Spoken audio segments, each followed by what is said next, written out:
Laura is a 21-year-old mother with a 2-year-old daughter. She is temporarily living with her parents, but plans to move into her own apartment. Jamie is a 16-year-old She wants mother to point with a her life 4-month-old in the right son. direction because she wants She to is make currently positive living in changes for her foster care daughter. because her own mother Jackie was is a neglectful. 24-year-old mother Jamie has of been 2 hurt by boys. the adults in her life. Her 4-year-old son is Lexi very is a bright, 24-year-old and her 2-year-old son with 2 is daughters, active. ages 6 and 4. Jackie is a high She's school pregnant graduate. with a boy. Connie and is a works 20-year-old woman She is who just also had like her first supporting child students recently. being a She works Connie toward lives with her goals mother and regarding grandmother, education both and of whom are very supportive, but Connie does not have any friends. Low-income single mothers struggle every day to meet their children's basic needs. Without resources or a dependable support system, their lives are unstable unless someone gives them the foundation they need for a brighter future. All of my clients are lower income. I would say every single one's below the poverty line. And some are make less than $3,000 a year. 27% of single mothers live in poverty, most of which receive food stamps. 12% receive rent subsidy or take advantage of public housing.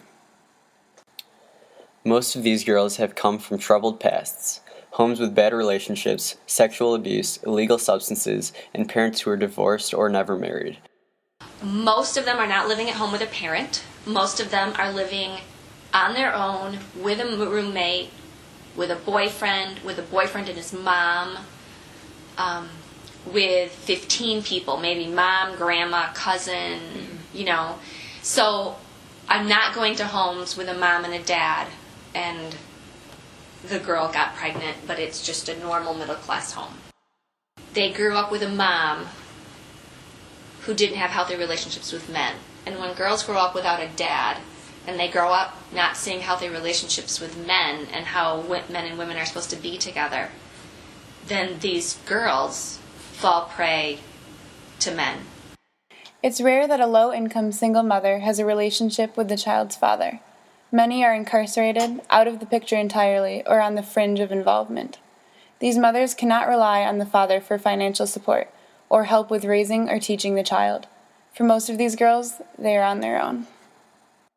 So they grew up with bad relationships, they grew up with substance abuse, they grew up in poverty, they grew up without a father figure, which has led them to making the same choices as the mom.